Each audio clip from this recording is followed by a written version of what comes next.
Hi Founder fans, Jason here, and today I'm going to be doing my second installment of a series people apparently appreciated last week, which is my week in review, where I will discuss the 7 articles I wrote for founderoftheday.com last week in a nice brief summary. I'm going to try and keep it as consolidated as possible, but let's go through it. So last Saturday, on December 21st, I wrote an article titled, Michael Rudolph Feels the Wrath of Mad Anthony Wayne.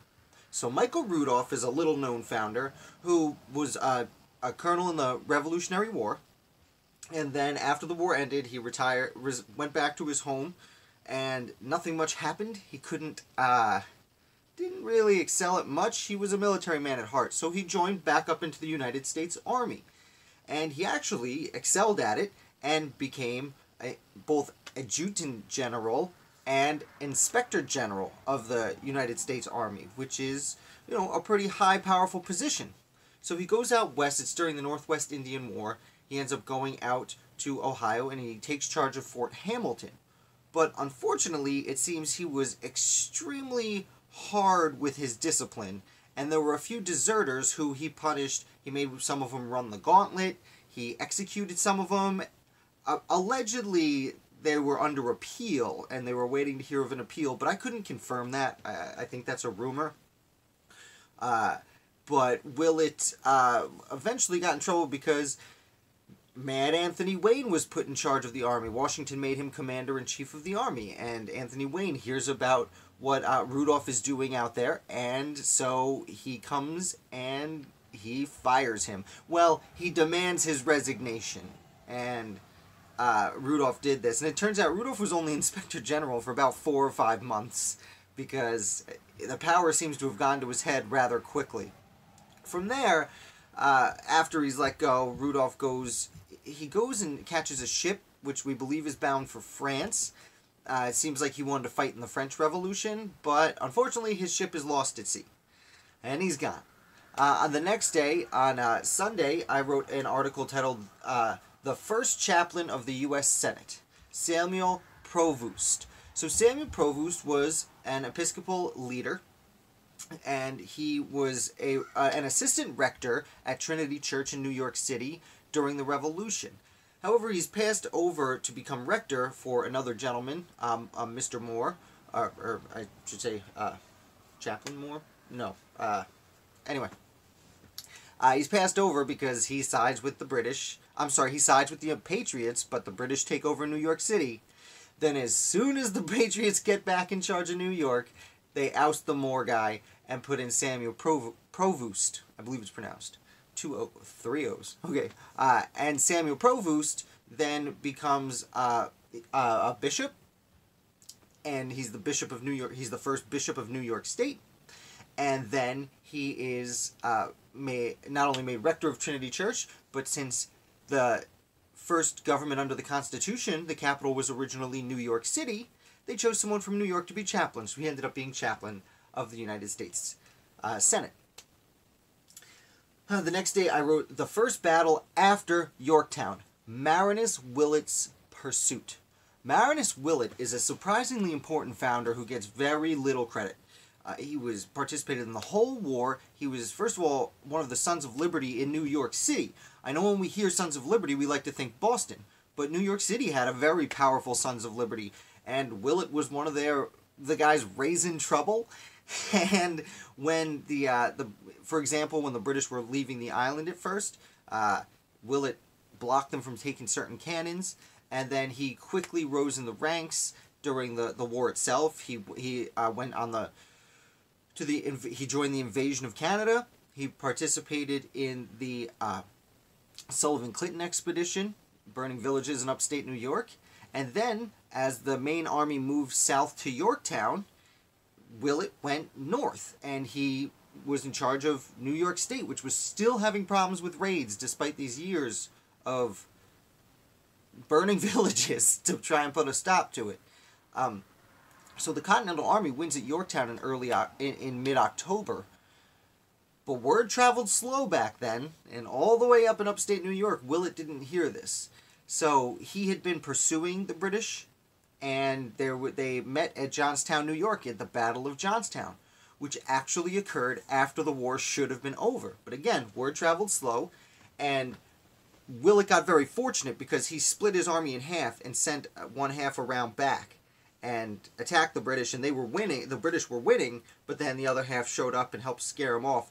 And then they chased him across upstate New York, but word arrives that the British army had been captured, and basically the battle just kind of fizzles out. They're like, okay, I guess we're done here. Bye. And Willett would do several other things. He would end up being mayor of New York City. He held a lot of positions throughout New York. He was also approached by Washington. I believe he did assist with certain Native Americans in the South, convincing them to treat with the Americans, and that led to the Treaty of New York, although he wasn't involved with that, the treaty itself. He just got them to come play ball. And then Washington approached him on several other fronts to go look for, go help negotiate with other Native Americans, but he seems to have wanted to stay out of it. You know, a lifetime of war might do that to you. And that's pretty much it. Marinus Willett, I had commenters say that there's still in New York City, not monuments, but plaques around with his name on it, because he was extraordinarily important, and I very briefly went through his life here. But the next day, Tuesday, I wrote about article signer Richard Houston, spelled differently than the city. Richard Houston was hard for me to write about. I really wanted to find a unique story for him, but from the research I did, signing the Articles of Confederation was the high point of his life. He was a South Carolinian. He went to the Continental Congress. He signed the Articles of Confederation, and then he went back to South Carolina. Now, he does have a little story, but I've told it, at least written about it, several times, because he went back to Charleston, and he was captured in the siege of Charleston. And then he was brought to prison in Florida, as were many of the leaders, and about a year later, he's just kind of let go, because the war hadn't ended yet, but they just didn't want to keep him there. To be honest, I have to do a little more research. I don't know a whole lot about the prison system in Florida, and I will do some research on that and write another, make another video about it, because it's very interesting. And then Houston, after he's released, goes back and becomes lieutenant governor of South Carolina. But unfortunately, I wasn't able to find much more than that, and there were a lot of founders, even other signers of the Articles, who ended up in Florida, so it's not very exciting, unfortunately.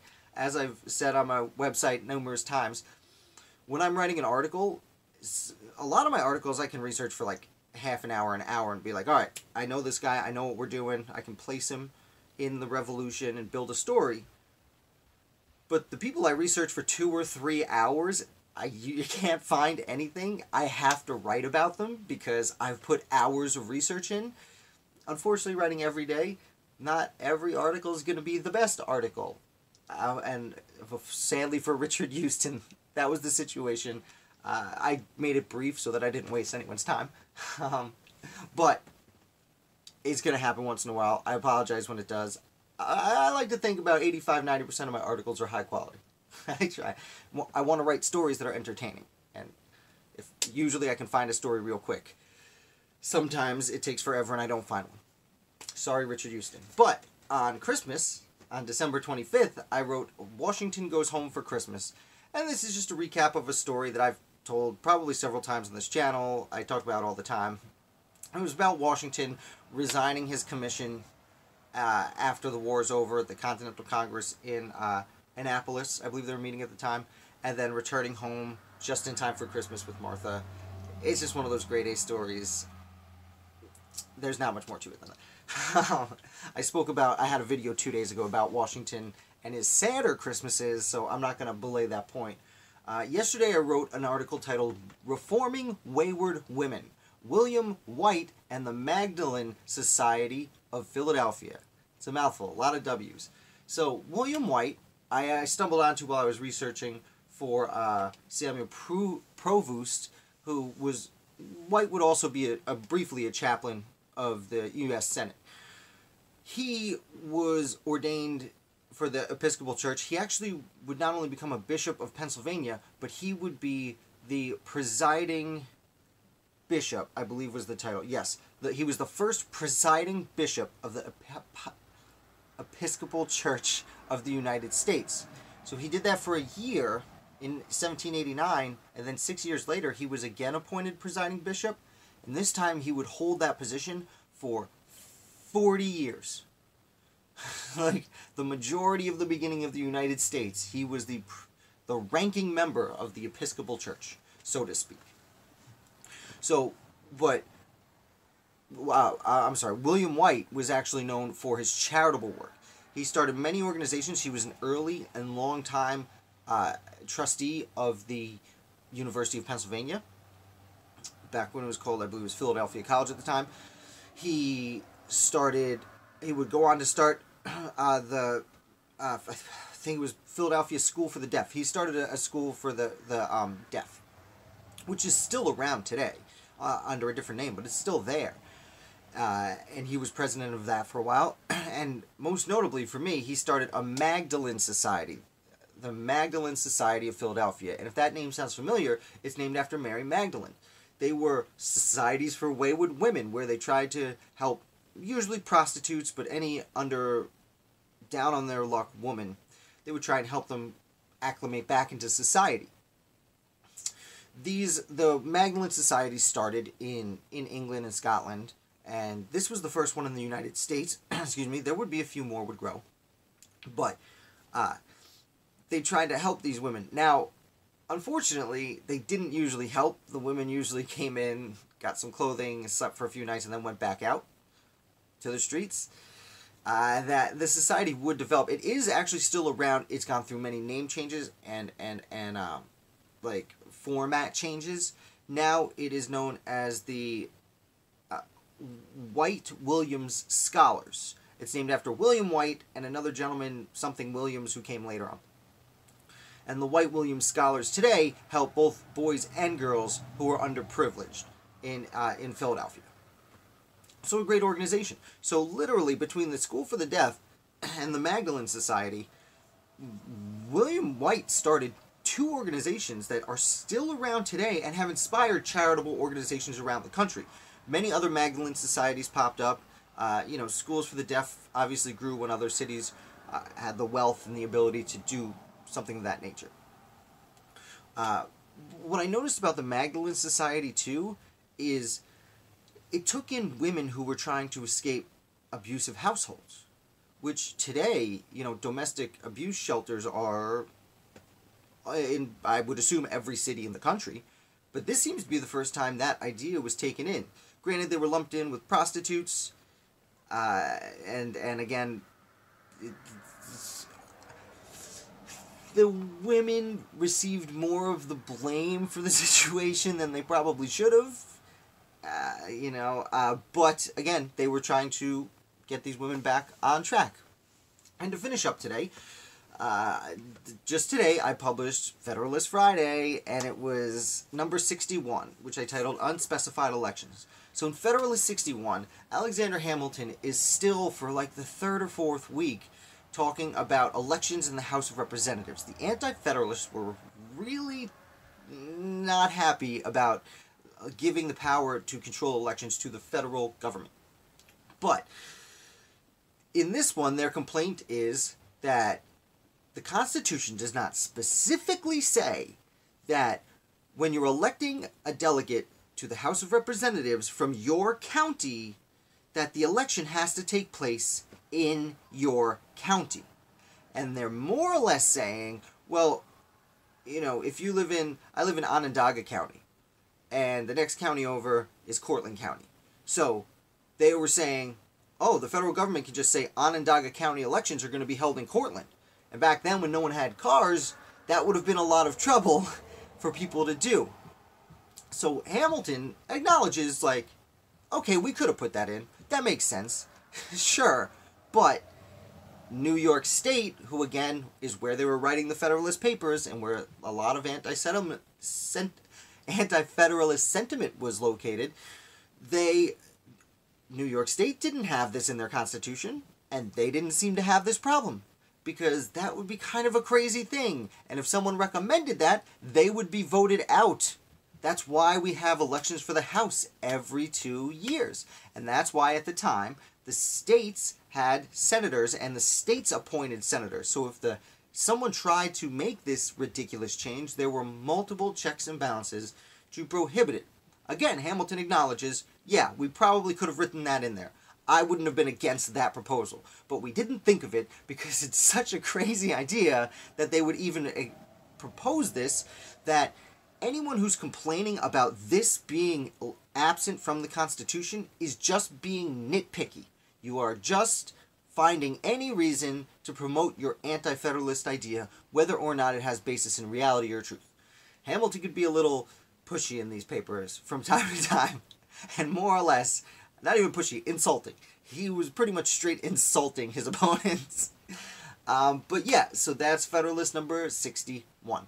And I'm going to wrap it up today. Kept it under 20 minutes. Thank you so much for watching. If you did like this, please hit like. I put 20 minutes into it. And if you have just stumbled onto this channel, please hit subscribe. I do these videos once a week now. And the other 4 days a week, I am putting out usually content about a different random obscure founding father or founding parent of the United States that does not get enough credit. So thank you so much for watching. I am going to put links to every one of these articles I wrote down in the blah blah blah.